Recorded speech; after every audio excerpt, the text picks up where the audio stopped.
Marcus Hayes woke up early that morning, just like he always did. Even though he was no longer in the Marines, the habit of waking before sunrise never left him.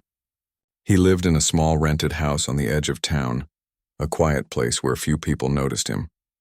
Most of the neighbors thought of him as just another middle-aged man who kept to himself. They saw him jogging at dawn, trimming the grass or sometimes fixing things in his yard. Few ever guessed that behind his calm face was a man who had once served his country in the most dangerous places in the world. That morning, Marcus stretched his back and decided he needed groceries. His fridge was almost empty, and he wanted to buy simple things: bread, milk, and a few fresh vegetables. He put on a plain jacket, grabbed his wallet, and headed to the local grocery store. The walk was not long, and the cool air of the morning felt good on his skin.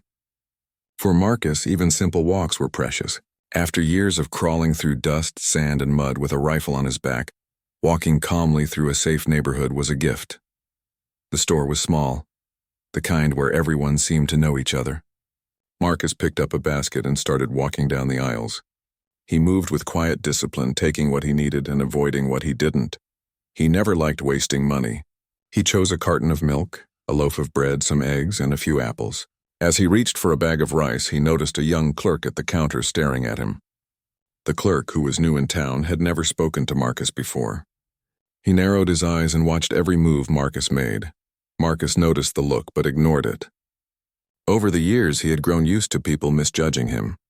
His dark skin, muscular build, and quiet nature often made strangers suspicious, especially in towns where not many people looked like him. Still, he continued shopping, keeping his head low. When he was ready, Marcus walked to the checkout counter. He placed his basket down gently and reached for his wallet. The young clerk suddenly raised his hand and said, "Hold on a second. What do you have in your pockets?" Marcus looked up, surprised. "Excuse me," he asked calmly. "In your jacket. I saw you put something in there," the clerk insisted. His voice was sharp, and a few people in line behind Marcus turned their heads. Marcus shook his head. "I didn't put anything in my pocket. Everything is right here in the basket." He spoke with patience, his voice low and steady. The clerk frowned. "I don't believe you. I'm calling the manager." He picked up the phone, and within a minute the manager came rushing out from the back. The manager, an older man, looked uncertain but listened as the clerk accused Marcus of trying to steal. Marcus opened his jacket in front of them. "See, nothing. I don't need to steal bread and apples."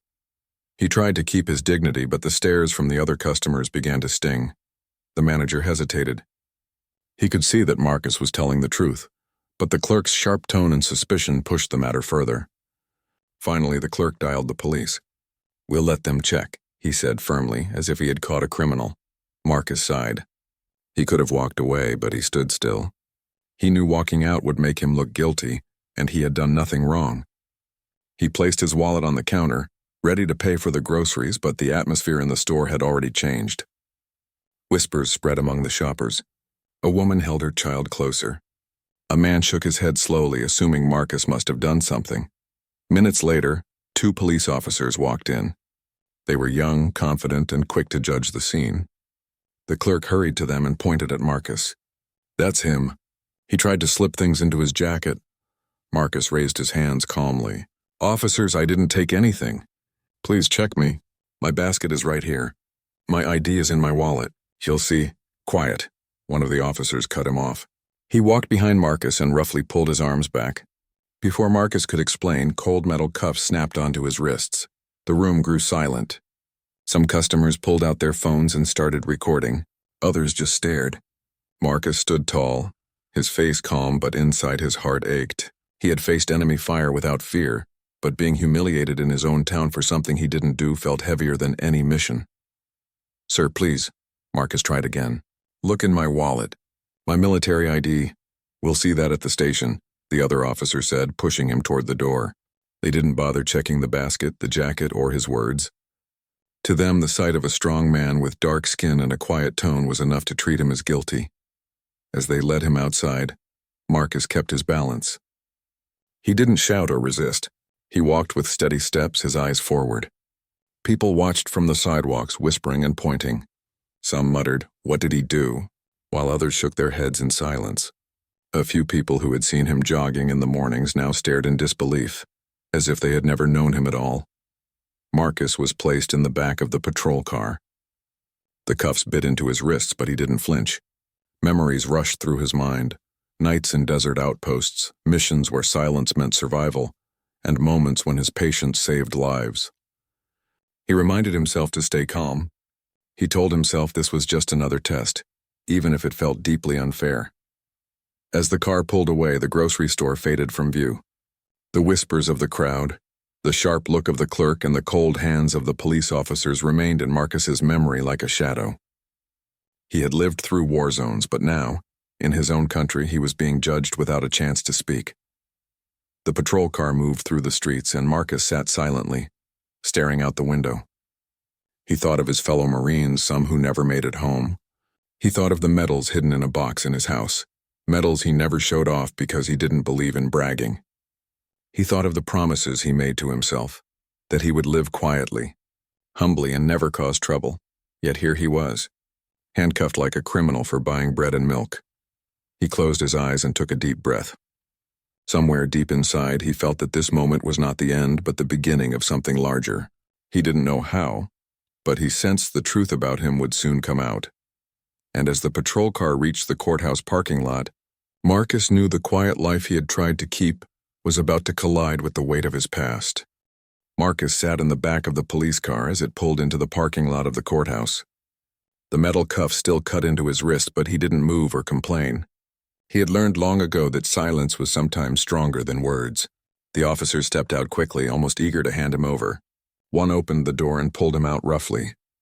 Marcus kept his balance and followed their lead, walking with steady steps.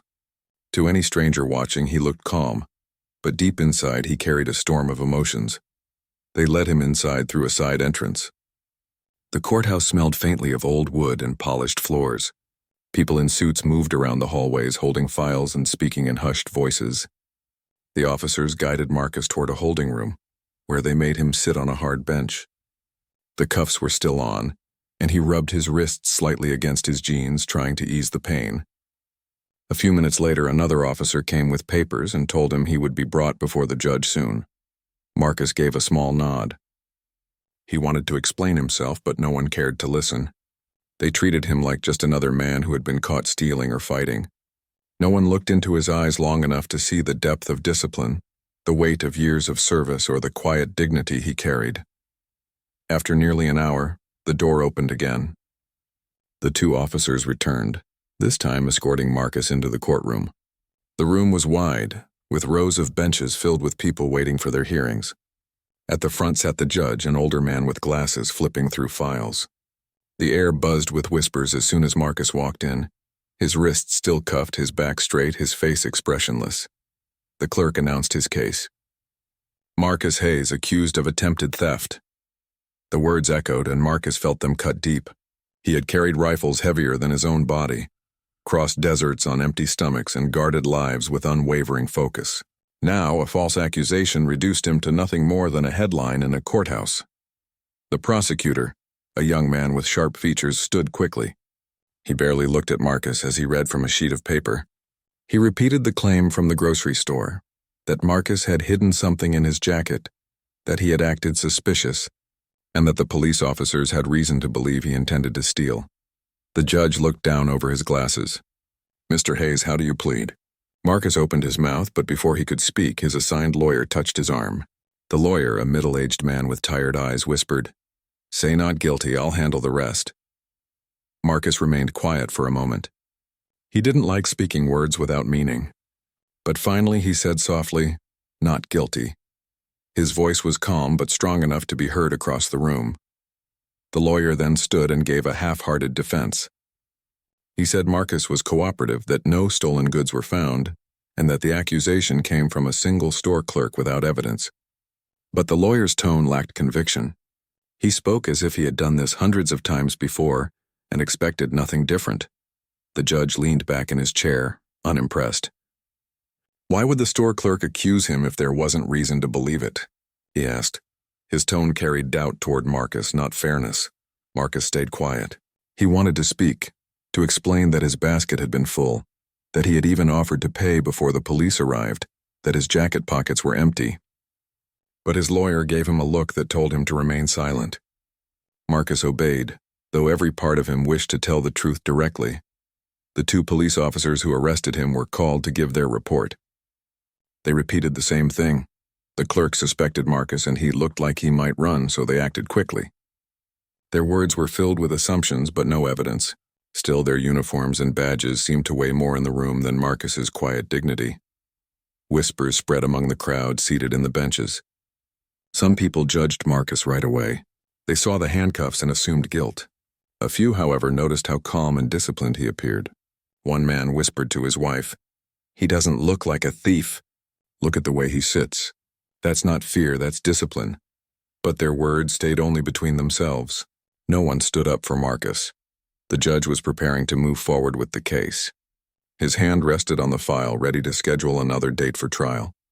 Marcus sat still, eyes lowered.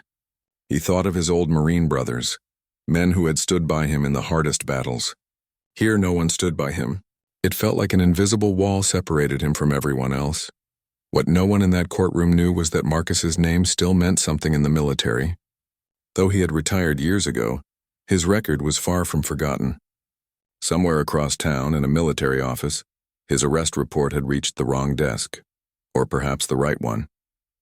The moment his name appeared, it caught the attention of people who knew who Marcus Hayes really was. As the judge tapped his pen and prepared to speak, a quiet stir began outside the courtroom. Black SUVs had pulled up in front of the courthouse, their license plates bearing military markings. A few people outside stopped and stared, whispering as men in uniform stepped out.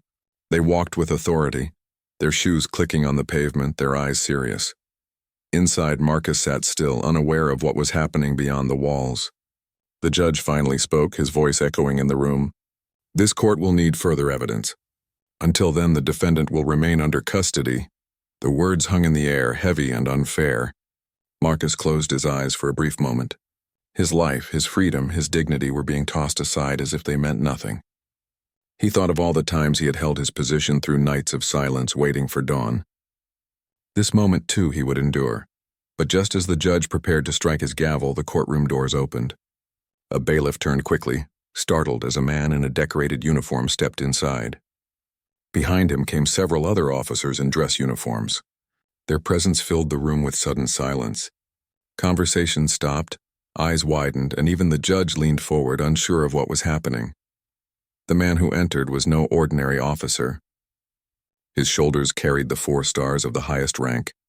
His chest displayed ribbons and medals that spoke of decades of service.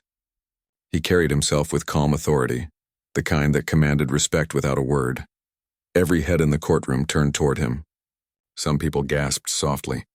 Others sat frozen, recognizing the importance of what they were seeing. A 4-star general did not simply walk into a small courthouse for ordinary matters. Marcus lifted his head slowly. His eyes met the general's, and for the first time that day, something changed in his expression. A spark of recognition, a glimmer of respect passed between them. The judge cleared his throat nervously. "Can I help you, General?" His voice wavered slightly, no longer filled with the same confidence as before. The general did not answer immediately. He walked slowly down the aisle, his footsteps echoing. His eyes did not leave Marcus. The entire room seemed to hold its breath, waiting for what would happen next. And as the general finally reached the front, he stopped, turned toward the court, and spoke with a voice that carried authority and weight. "This man," he said, pointing to Marcus, "is no criminal. He is a hero." The courtroom fell into stunned silence. The words of the general echoed through the courtroom like thunder. For a moment, no one moved, no one spoke, and even the judge froze in his chair. People in the benches leaned forward, their eyes wide, unsure if they had heard correctly. The general's presence already carried weight, but his declaration shook the air in a way that made everyone understand this was not an ordinary case anymore. Marcus sat in his chair, still cuffed, his posture straight, his face calm.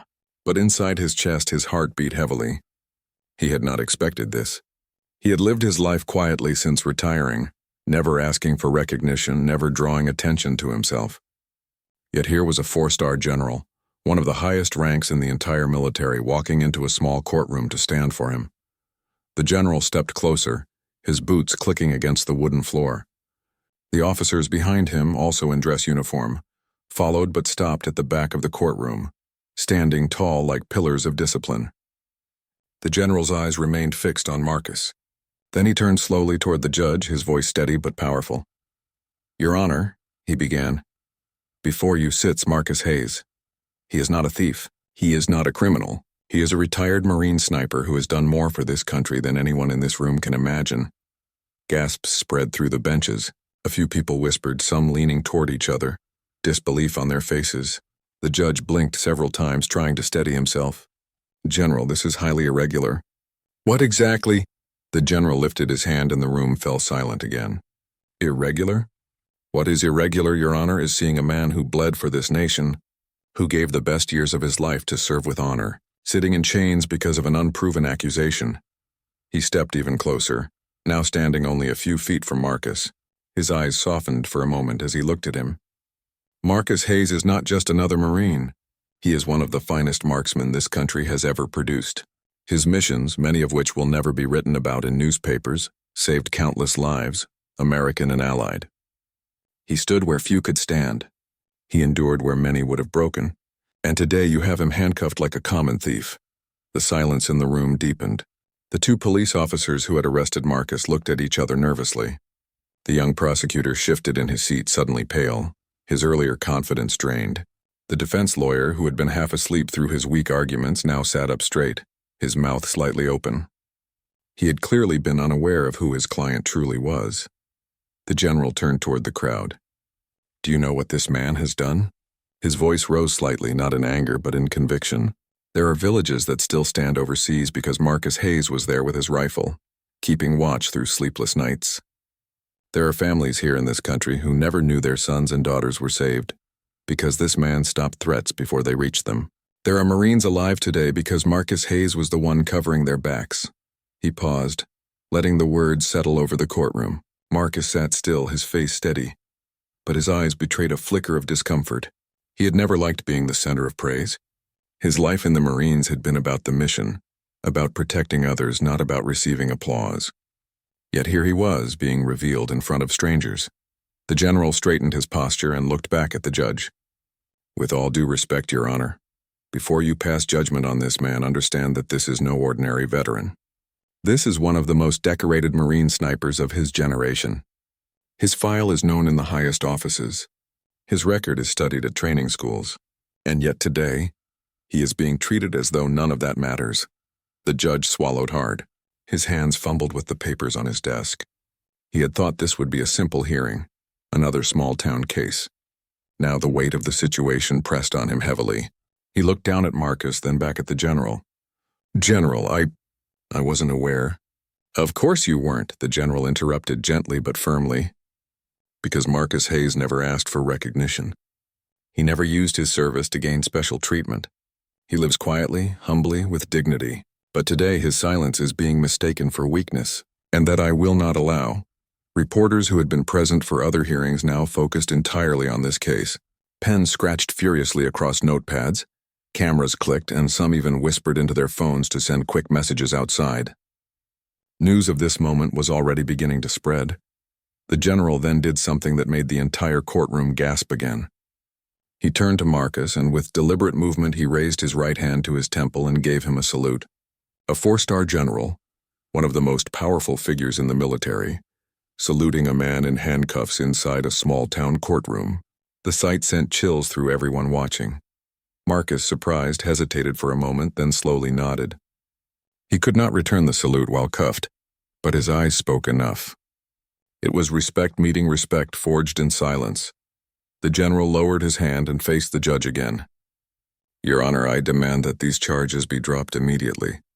There is no evidence, no stolen goods, only an accusation.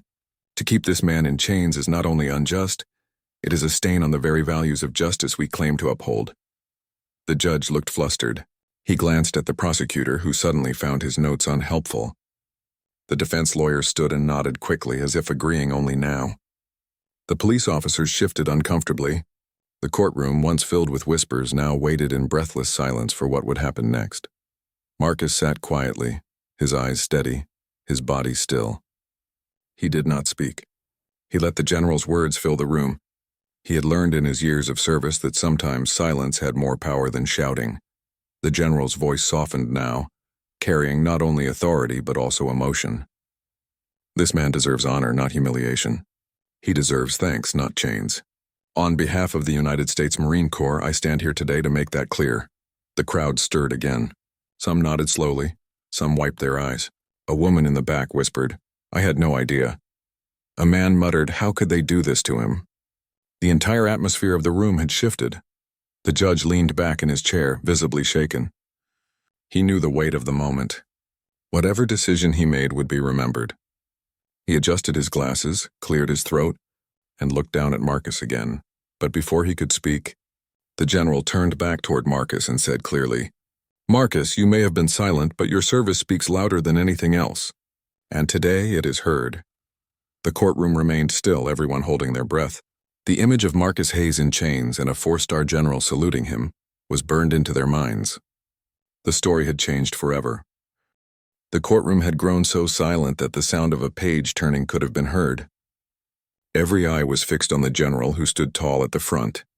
Marcus sat in the defendant's chair, still cuffed, his calm face betraying no anger, only patience. The weight of the general's words still hung in the air. For a long moment, no one moved, and even the judge seemed lost for words. Then the general took a step forward. His boots echoed against the wooden floor as he positioned himself directly before the bench. His voice, when he spoke again, was calm, yet carried the kind of authority that came only from years of leadership and sacrifice. "Your Honor," he said, "and all present here today, I have come not just to identify Marcus Hayes, but to do something far more important. I have come to apologize. Not on my own behalf, but on behalf of a nation that sometimes forgets the cost of its freedom. This man sitting in chains gave more than most of us will ever give. And for him to be humiliated like this is not just a mistake, it is a shame." Gasps rippled through the room. Reporters leaned closer, their pens moving furiously.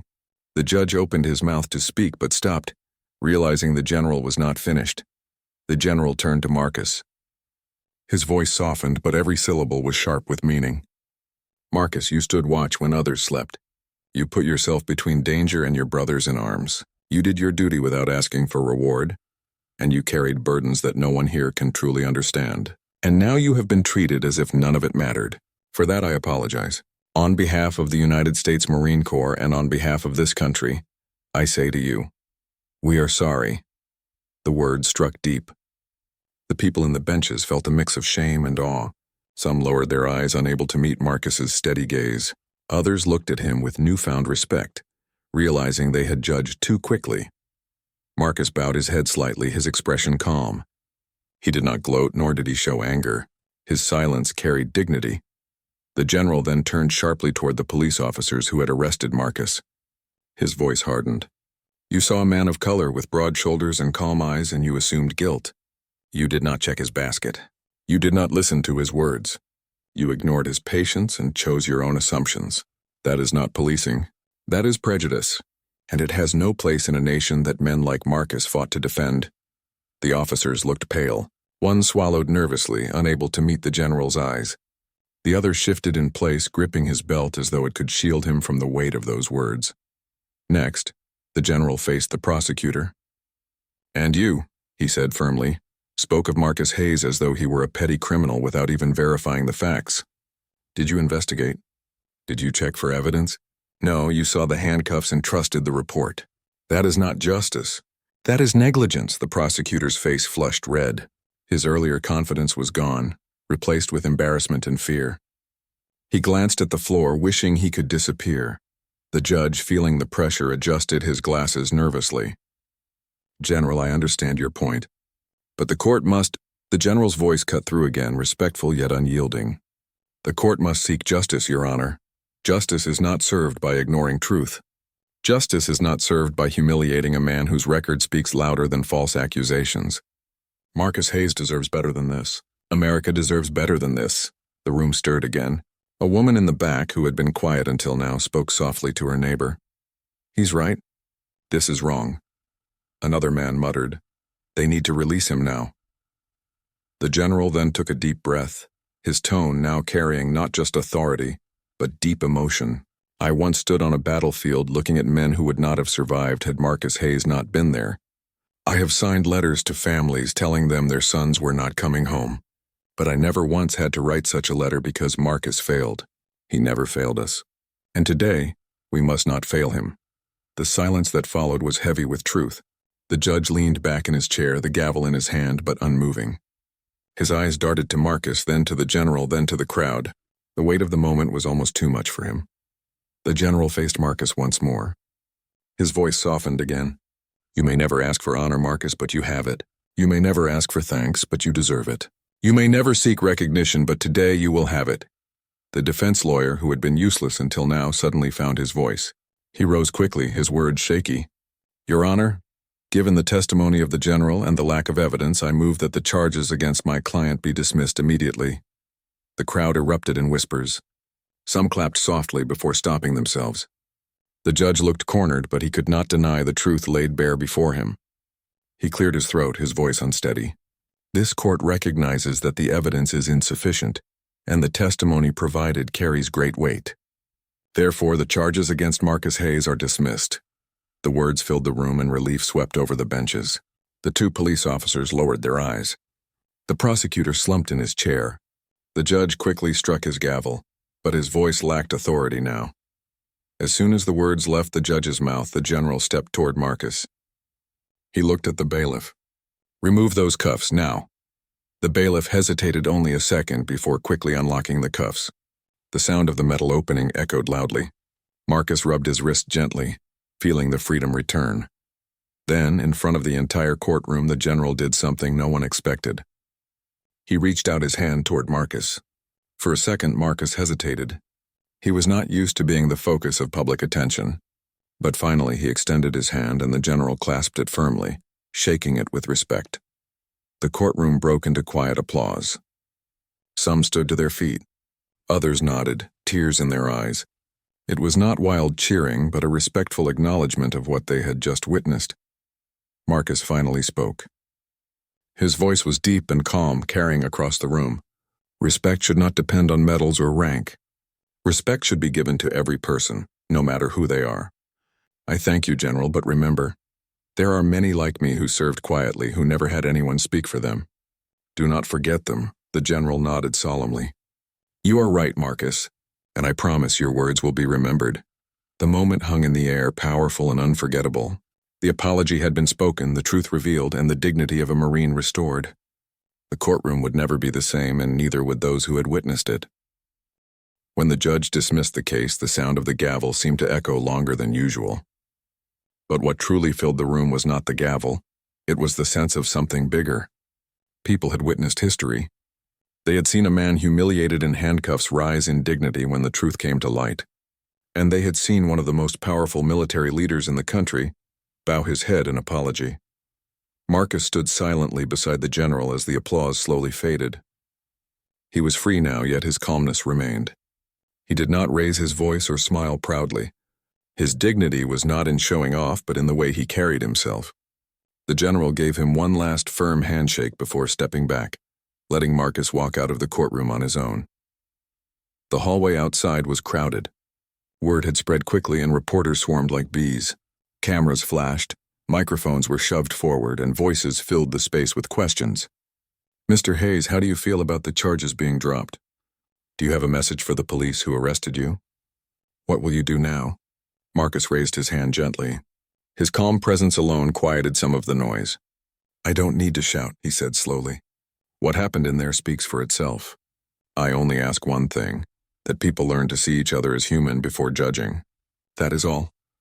His words were simple, but they carried weight.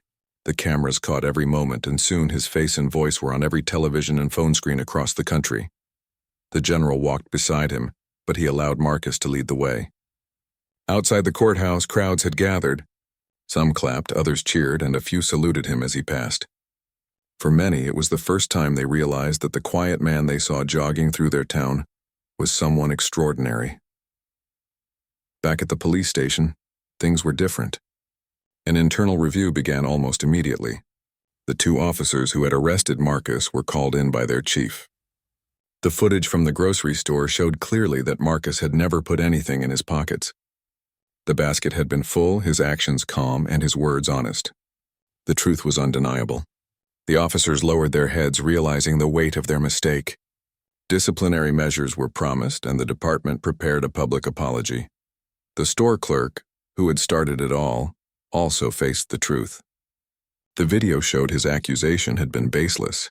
When reporters asked him about it, he stammered, realizing how quickly his judgment had nearly destroyed a man's dignity. The store itself issued a statement apologizing to Marcus, but the damage was already done. The community would not forget. Meanwhile, Marcus returned to his quiet home that evening.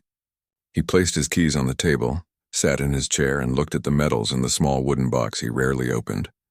He thought about the courtroom, the general, the applause, and the flashing cameras. But most of all, he thought about the simple truth he had spoken, that respect should not depend on rank or medals. That night, he walked outside and looked at the stars. The cool air brushed against his face. For the first time in years, neighbors approached him. One by one, they came forward. A man from across the street said softly, "I'm sorry, Marcus. I didn't know." A young boy tugged his mother's hand and asked shyly if Marcus was a hero. Marcus knelt down, smiled gently, and said, "I just did my job. Remember, heroes are everywhere, even your parents when they take care of you." The boy's smile warmed Marcus's heart. He realized then that perhaps his story, though painful, had a purpose. Maybe it would teach others not to judge so quickly, to look beyond the surface, and to honor those who served quietly. The next morning, the news had spread nationwide. Headlines spoke of the Marine sniper wrongly arrested and freed by the intervention of a 4-star general. Videos of the courtroom salute played across television channels. Social media buzzed with his name, and debates began.